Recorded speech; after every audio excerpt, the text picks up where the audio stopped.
Hello friends, this is DL Harry and welcome to our video. तो आइए देखते हैं कि मार्केट में हमें कैसे मूवमेंट्स मिले और कैसे हम कल स्टॉक्स को ट्रेड कर सकते हैं। तो सबसे पहले यहाँ पर हमारे पास है बैंक निफ्टी। आप देख सकते हैं कि बैंक निफ्टी ने गैप डाउन ओपनिंग दी, उसके बाद में अपसाइड का एक मूवमेंट करने के बाद 38,800 से रिजेक्शन लेते हुए अपने लो को ब्रेक किया और डाउन साइड की कंटिन्यू मूवमेंट करते हुए लास्ट में आकर इसने कंसोलिडेट किया। तो एक वन वे मूवमेंट हमें मिला कितने पॉइंट्स का, यहाँ पर आप देख सकते हैं कि 38,800 से लेकर लगभग हम मानेंगे कि 37,800 तक का, तो लगभग 1000 पॉइंट का वन वे मूवमेंट हमें मिला है आज। तो अब हम देख लेते हैं कि हमने स्टॉक्स को कैसे ट्रेड किया। सबसे पहले हम बता देते हैं कि एयू बैंक कंसोलिडेशन जोन में ही रहा, तो हमने इसको ज़्यादा अच्छे से ट्रेड नहीं किया। जस्ट एक मॉर्निंग में यहाँ पर आप देख सकते हैं थोड़ा बड़ा कर लेते हैं ताकि हमें कैंडल्स थोड़ा क्लियर हो जाए। यहाँ पर देखिए कि ये कैंडल ने रिजेक्शन लिया, उसके बाद जब ये ग्रीन कैंडल बननी शुरू हुई तो इसमें अपसाइड का व्यू बन गया टोटली, बिकॉज आरएसआई भी इसमें क्रॉस कर चुका था। तो यहाँ पर एक अपसाइड के लिए ट्रेड एग्जीक्यूट किया जो कि 1338 के आसपास 1340 पर हो गया था। तो टारगेट ऑफकोर्स मैंने आपको बोला है कि 1% का हम रखते हैं, तो टारगेट जो निकल कर आया वो 1353 का निकल कर आया। यहाँ पर आप देख सकते हैं कि रिजेक्शन लेने लगा, तो इस रेड कैंडल पर जैसे ही कैंडल कन्फर्म हुआ तो 1349 के लगभग 1348 के लगभग मैंने इसमें एग्जिट कर दिया। तो यहाँ पर देखिए मुझे 8 पॉइंट का प्रॉफिट हुआ जो कि 1% नहीं था, बट क्योंकि हमें ट्रेंड दिखाई दे रहा है और इसने अपने हाई उस ट्रेंड लाइन को अगर हम यहाँ से ड्रॉ करेंगे तो उसको उसने क्रॉस नहीं किया था, इस वजह से हमने उसको एग्जिट कर दिया। जस्ट बिकॉज हमारे पास एसएल भी बिल्कुल छोटा था यहाँ पर, तो हमें 1:2 से ज़्यादा का टारगेट ऑलरेडी मिल चुका था, तो वहाँ पर एग्जिट करना बनता है। तो ये हमारी एक छोटी सी ट्रेड रही। उसके अलावा जो ट्रेड किया वो आईसीआईसीआई बैंक में किया, इसमें वन वे मूवमेंट था। पहली कैंडल बनी, सेकंड कैंडल उसी को जस्ट एनगल्फ किया, थर्ड कैंडल पर रिजेक्शन आया जस्ट, लेकिन उसी जोन में था तो हमने ट्रेड नहीं किया। तो थर्ड यहाँ पर आप फोर्थ कैंडल देख रहे हैं, जैसे ही इसने लो ब्रेक किया 800, और मैंने आपको बोला था कि ये साइकोलॉजिकल लेवल को जैसे ही क्रॉस करता है और सस्टेन करना शुरू करता है तो आप डाउन साइड का व्यू इसमें बना सकते हैं, और हमें जो टारगेट मिलने के चांसेस है वो 791, यानी कि ये लो हमें मिल सकता है। तो यहाँ पर आप देख रहे हैं कि इसने 800 के साइकोलॉजिकल लेवल को भी ब्रेक कर दिया था। तो इस नेक्स्ट कैंडल पर मेरी एंट्री हो गई थी, यानी कि 10:15 बजे मैंने अपनी एंट्री एग्जीक्यूट की। उसके बाद देखिए वन वे मूव मिला मुझे और यहाँ पर थोड़ा कंसोलिडेट किया, तो इतना मिलने के बाद देखिए मुझे यहाँ पर ऑलरेडी 4-5 पॉइंट प्रॉफिट में मिल रहा है। तो यहाँ पर हम वेट कर सकते हैं और एसएल का अपना ट्रेल भी कर सकते हैं। तो यहाँ पर कंसोलिडेट का वेट किया कि अब ये अगर हाई को क्रॉस कर देगा तो यहाँ पर हम एग्जिट कर देंगे, अदरवाइज हम इसको करने वाले हैं कंटिन्यू। तो यहाँ पर इसने डाउन साइड का फिर मूवमेंट किया और यहाँ पर आप देख सकते हैं कि इसने यहाँ पर भी एक ऑलमोस्ट कंसोलिडेट था। तो अगर ये यहीं पर डाउन ब्रेक नहीं करता तो हम यहाँ पर एग्जिट कर देते या कंसोलिडेट में वेट करते, लेकिन इसने फिर से ब्रेक किया और फिर हमारे वेट का हमें काफ़ी अच्छा रिजल्ट मिला जो कि डाउन साइड का व्यू था।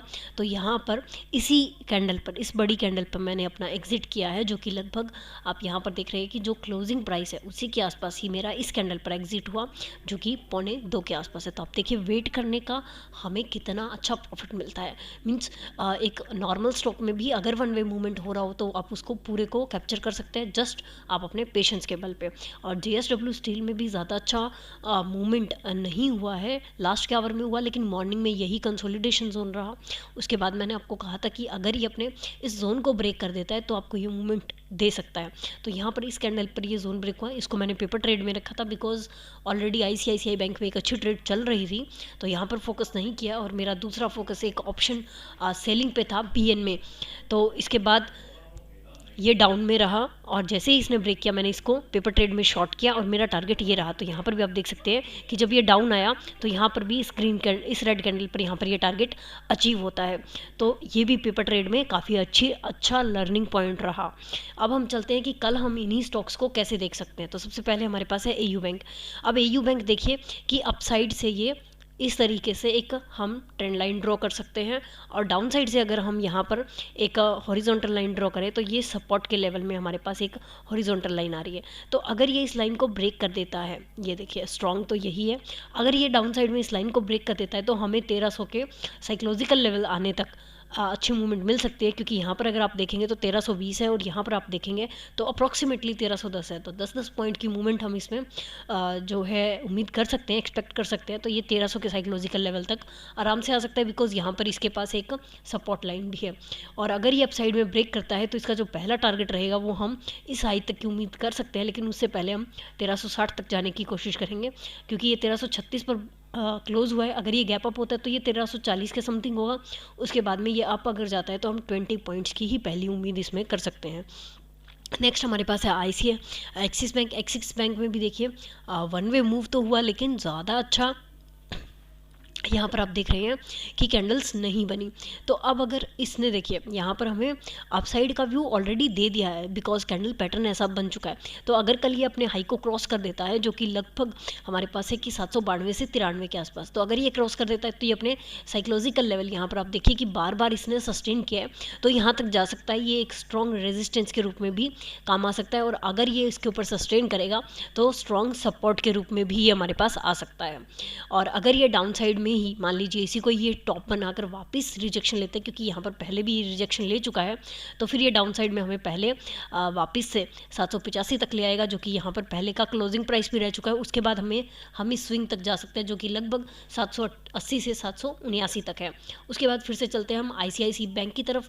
यहाँ पर भी हमें वन वे मूव मिला है, और अगर हम ट्रेंड लाइन ड्रॉ करें तो यहाँ पर भी ये ट्रेंड लाइन क्रॉस हो चुकी है, लेकिन क्लोजिंग ट्रेंड लाइन के डाउन साइड में ही हुई है, मीन्स इसको चेक कर रहा है। अगर कल ओपनिंग जो होती है वो इसके अपसाइड में होती है, इसका मतलब ये है कि इस रेड कैंडल में इसने इस ट्रेंड लाइन को चेक किया है, और अब ये वापस से अपसाइड की मूव करेगा। तो यहाँ पर हमारी पहली जो टारगेट रहेगा वो 796 का। उसके बाद में हम साइकोलॉजिकल लेवल के लिए ही जाएंगे, उससे अपसाइड नहीं जाएंगे। और अगर ये डाउन साइड में ब्रेक कर देता है अपने इस कंसोलिडेशन जोन को, यानी कि 784 को just a minute, yes, thank you. तो जैसे ही इसको ब्रेक करेगा तो डाउन साइड में हमारा पहला टारगेट जो रहेगा वो 782 का, जो कि बहुत छोटा है। तो आई थिंक हमें डाउन साइड के लिए एक बार इतना स्ट्रॉन्ग व्यू नहीं बनाना चाहिए, और अब डाउन साइड में फिर आ सकता है 778 तक। तो मेनली हम कैंडल पैटर्न को फॉलो करके ही इसमें डाउन साइड का व्यू रखेंगे। अपसाइड का हमारे पास रिजेक्शन आके इसको रीचेक करके और फिर अपसाइड का व्यू बन गया है ऑलरेडी। उसके बाद हमारे पास है JSW स्टील। JSW स्टील में देखिए पहले इसने एक बार चेक किया, और उसके बाद में फिर ट्विज़र बनाते हुए फिर ये डाउन आया है, और फिर अपसाइड की मूवमेंट देना शुरू किया है। तो अब अगर ये अपने हाई को कल क्रॉस कर देता है तो ये फिर से वापस अपने इसी लेवल तक, यानी कि 660 तक जा सकता है। बिकॉज आप देख रहे थे कि 658 से लेकर 664 तक इसने बार बार कंसोलिडेट किया, स्पेशली 660 और 62 के आसपास। तो ये वहीं तक वापस जा सकता है, और अगर ये यहीं से रिजेक्शन लेकर डाउन आता है तो पहले ये आएगा 647 तक, जो कि इसका लेवल है प्रीवियस। और उसके बाद में हम ये देखिए यहाँ पर जो लाइन्स आ रही है वो हमारे पास स्ट्रॉन्ग जो लाइन आ रही है वो ये आ रही है। इसको हालांकि इसने ब्रेक कर दिया है, लेकिन इस लाइन पर आकर रुका भी बहुत बार है। तो हमारे पास 640 का नेक्स्ट टारगेट निकल कर आएगा, यानी कि ऑलमोस्ट 1% के हमारे पास इसमें टारगेट रहेंगे। तो आज के लिए इतना ही फ्रेंड्स, मिलते हैं कल नेक्स्ट वीडियो में। Till then thank you and happy trading.